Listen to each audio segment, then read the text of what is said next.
হতাশাজনক তবে সত্য, ক্যান্সারের কোষ ধ্বংসে যেই রোগীর এখনই রেডিওথেরাপি প্রয়োজন সেই রোগীকে থেরাপির সিরিয়াল দেওয়া হচ্ছে ১.৫ বছর পর। এই অবস্থা খোদ জাতীয় ক্যান্সার গবেষণা ইনস্টিটিউটের। প্রতিদিন ২০০ রোগীকে সেবা দেওয়ার সক্ষমতা থাকলেও রেডিওথেরাপির অপেক্ষায় আরও প্রায় ৫,৫০০ রোগী। রোগীর চাপ কিছুটা সামলাতে আজ থেকে রাতেও থেরাপির ব্যবস্থা করছে হাসপাতাল কর্তৃপক্ষ। বিস্তারিত দেখবেন হাসান মিসবার প্রতিবেদনে। সিলন টি রপ্তানিতে শীর্ষে। ক্যান্সার হাসপাতালের করিডোর, রোগীদের দীর্ঘশ্বাস উড়ে বেড়ায় এখানে। রেডিওথেরাপি নিতে ময়মনসিংহ থেকে এসেছেন এই রোগী, সিরিয়াল ৭ মাস পর। এ বিষয়ে কথা বলতে গিয়ে অশ্রুতে একাকার দুলালের দু চোখ। ৭ মাস পর কি আবার আসবেন?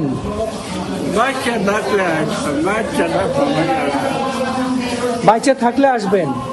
ক্যান্সারের শেকড় গলা চেপে ধরেছে দুলালের, বেঁকে গেছে চোয়াল। মুখ ঢেকে রাখলেও বুক জুড়ে তার চিকিৎসা না পাওয়ার হাহাকার। কিনে দেওয়ার মতন যোগ্যতা নাই, যা চিকিৎসা শেষ করেছি। ওনার অবস্থা এখন আশঙ্কাজনক। আমার মনে হয় না এতদিন পর্যন্ত ওনাকে ওয়েট করানো, অপেক্ষা করা রাখা যাবে কিনা। জাতীয় ক্যান্সার গবেষণা ইনস্টিটিউটের থেরাপির সিরিয়াল পেতে তার মতো অপেক্ষায় আরও অনেক রোগী। যাদের অবস্থা কিছুটা ভালো তারা সিরিয়াল পাচ্ছেন আগামী বছরের সেপ্টেম্বর বা অক্টোবর মাসে। স্তন ক্যান্সারে আক্রান্ত এই রোগীর সিরিয়াল পড়েছে ১৪ মাস পর। যাদের বেসরকারি হাসপাতালে চিকিৎসা নেয়ার সামর্থ্য নেই তারাই আসেন এই হাসপাতালে। দীর্ঘ সিরিয়ালের খবর জেনেও এই অসহায় অপেক্ষা। খরচ করে আসছে এই আজকে না কালকে না পশু করতে করতে মানে টাকার কাম টাকা যায়, থাকতে তো উপায় হয় না। ওই তো তারিখের পর তারিখ পরে খালি কয়টা কেন দেওয়ার পরে খালি রিপোর্ট দেয় খালি রিপোর্ট দেয়। ১.৫ বছর করে পাচ্ছি রেডিওথেরাপি চলতেছে। এখন ডাক্তার বলছে যে এটা ৩ সপ্তাহের ভিতর দিতে পারলেই ভালো হয়, কিন্তু আমি সিরিয়াল পেয়েছি ১৪ মাস পরে। এই হাসপাতালে রেডিওথেরাপি মেশিনের ৭টি বাঙ্কার আছে। দুটিতে চালু আছে ২টি মেশিন, বাকিগুলো নষ্ট।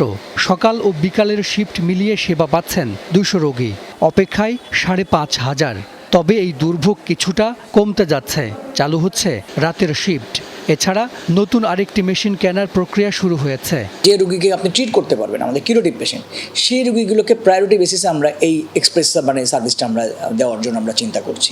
এই বছর ডিসেম্বর নাগাদ আমার 3rd মেশিনটা চালু হবে, যেটা আমাদের প্রক্রিয়াতে আছে। তো আমার 2টা বাঙ্কার আরও রেডি হয়েছে। তো এই 2টা বাঙ্কারে যদি আমরা এই সামনের অর্থ বছরে 2টা মেশিন কিনতে পারি তাহলে আমার 3 আর 2 5টা মেশিন হবে। আমার প্ল্যান হচ্ছে সামনের অর্থ বছরে 5টা মেশিনকে চালু করা।